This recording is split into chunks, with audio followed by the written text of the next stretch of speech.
Hello, Taurus, and welcome to your horoscope for the upcoming month, April 2024. If you are new here, welcome. And if you're a returning viewer, welcome back. And thank you for joining me today. So, here today, I'm going to explore the energies of April, and I'll tell you how they will influence your zodiac sign on a deeper level. This horoscope is most accurate for your rising sign. However, you can also watch it for your moon sign or your sun sign if you wish, just to get a bigger picture or a wider perspective upon your life. I follow Western astrology and tropical zodiac, so welcome. Now, here, April is a very busy month, of course, as always, but this month we've got Mercury retrograde, Jupiter and Uranus conjunction in Taurus, which has been already widely discussed since last year.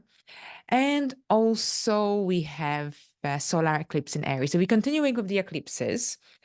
And we start with Mercury stationing retrograde on the 1st at 27 degrees of Aries. And this retrograde will last until the 27th of, until the 25th of April. The pre-shadow period starts on the 19th of March at 15 degrees of Aries, and the post-shadow period ends on May the 13th at 27 degrees. So generally here we are working between that 15th and the 27th degree of Aries. So if you have any placements in the cardinal signs, that you will be especially influenced during this retrograde motion.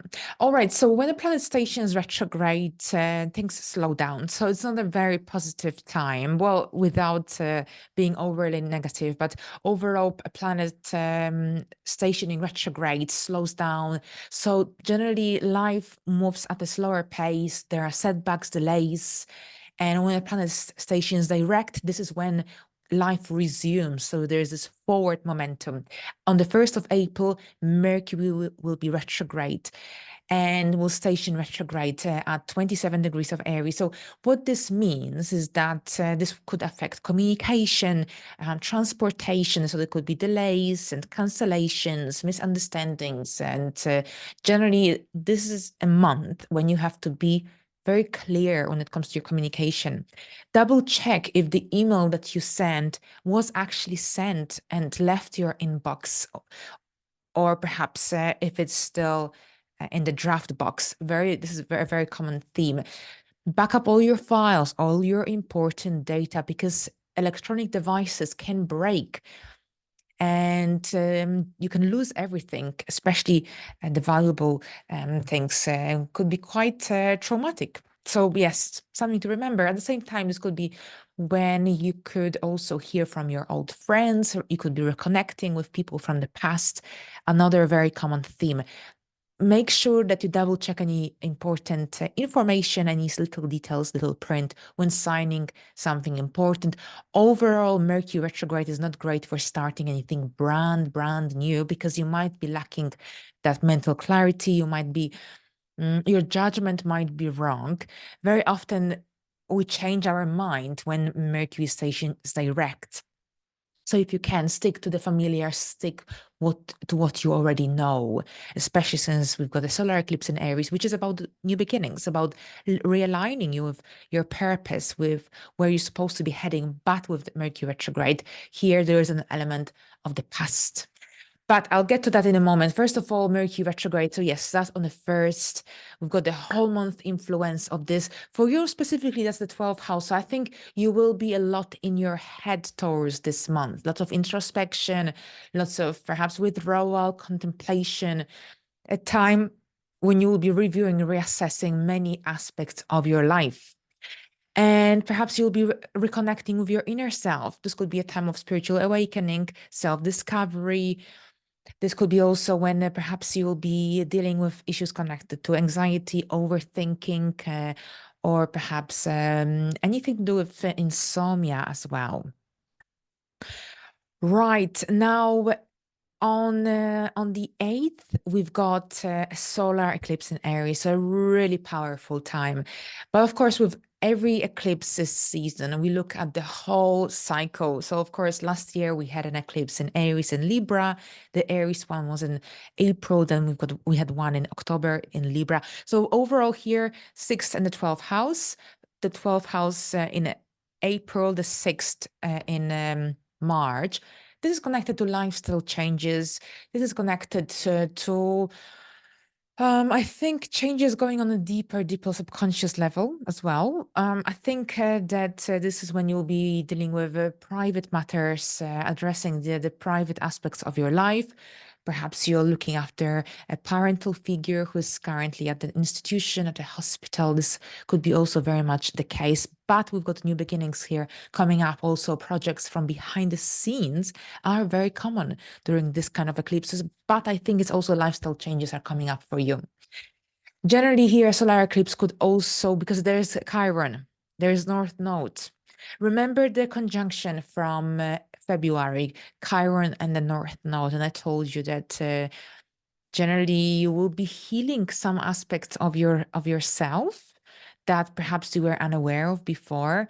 They might come up around the eclipse as well. So this could be very much connected to your health in many ways, but especially since this solar eclipse will conjunct Chiron in Aries. Now, here this eclipse will be at 19 degrees of Aries. Aries is a cardinal sign, a fire sign connected to initiation, action, lots of driven energy. But at the same time, it might be when you will have to confront some deeply rooted fears, emotions, phobias.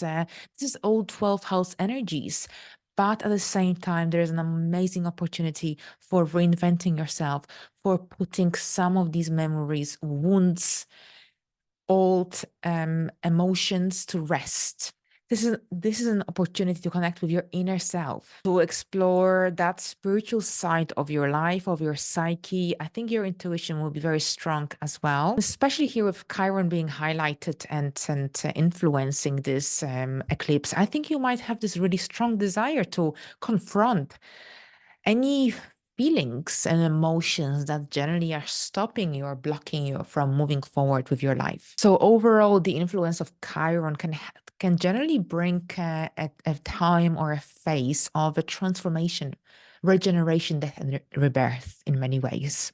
Many Taurus rising individuals will have this very strong need to get involved in activities connected to meditation or yoga or other spiritual practices. Now, on the 20th, we've got Jupiter and Uranus conjunction at 21 degrees of Taurus. So here, this is your first house. It's a really interesting conjunction. Jupiter represents the future, faith, growth, expansion, opportunities. Of course, it can also signify overindulgence or over optimism. That's why I always say it's important to be grounded in the reality. But here, Uranus is connected to the energy related to eccentricity, originality. This is connected to sudden unexpected event situations, but also the energy that is pulling you away from the stagnation. So Jupiter and Uranus conjunction generally can make you break free from some old patterns, from some limitations or some limiting behavioral patterns that are generally making you stuck, that are blocking your ability to make progress in your life.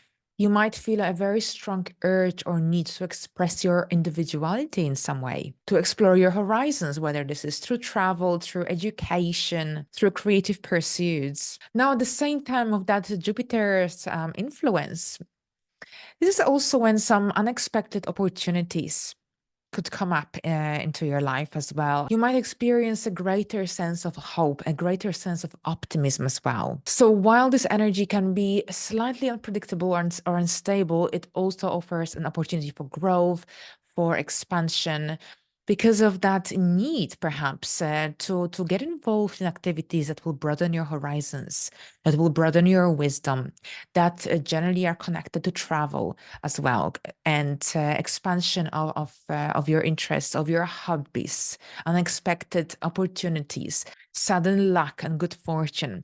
These are all the themes connected to this conjunction influencing your first house. Now, on the 23rd, we've got a full moon in Scorpio.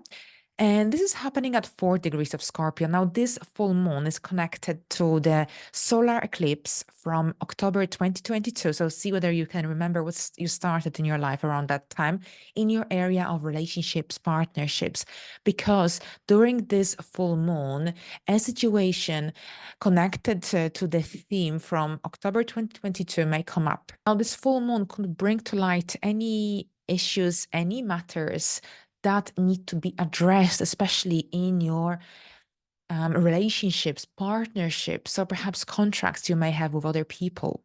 Since Scorpio is connected to intensity and a really, really strong and powerful energy, this full moon can also intensify your feelings, your emotions within your union, within your relationships. You might feel more passionate, more connected to your partner around this time, or perhaps you might have to confront some negative patterns or behaviors that are holding you back in your relationships.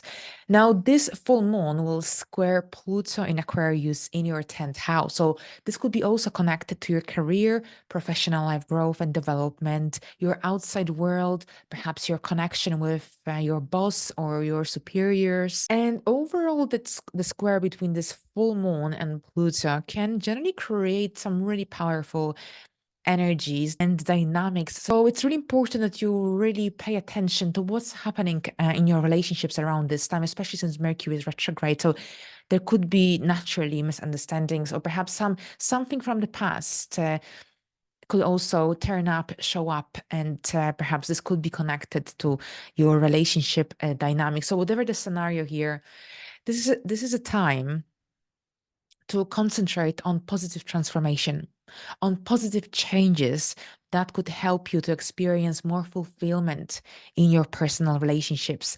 On the 25th, Mercury will station direct in Aries at 15-16 degrees. So when the planet stations direct from a retrograde motion, this is like a forward momentum. This is when we regain a clarity that we may have lacked throughout the Mercury retrograde phase. This is also when you might have more clarity about some past experiences that you may have been re-evaluating throughout the Mercury retrograde phase. So more wisdom, more clarity, and perhaps more insights in regards to whatever that you have been reassessing and reviewing throughout the month of April when Mercury was retrograde. During the Mercury retrograde phase, you may have also come up with certain ideas or decisions that you would want to implement after the retrograde phase, and you may begin to do so once Mercury stations direct. Now, you might also find yourself feeling more confident, more assertive, especially when it comes to self-expression, when it comes to sharing your ideas, your wisdom with others. I think journaling is something that you might enjoy, or generally mentally stimulating activities like crosswords or word search, reading, researching specific information just to keep your mind occupied, especially throughout the month of April. Now, if you want to initiate something new, start new projects, I think wait for the new moon in Taurus in the early days of May. But other than that, once Mercury stations direct on the 25th, you will see that communication will become much more straightforward, and it will be easier to express yourself, to express your ideas and thoughts. So here we go. Thank you very much, Taurus. I wish you a pleasant month, and until the next time, bye for now.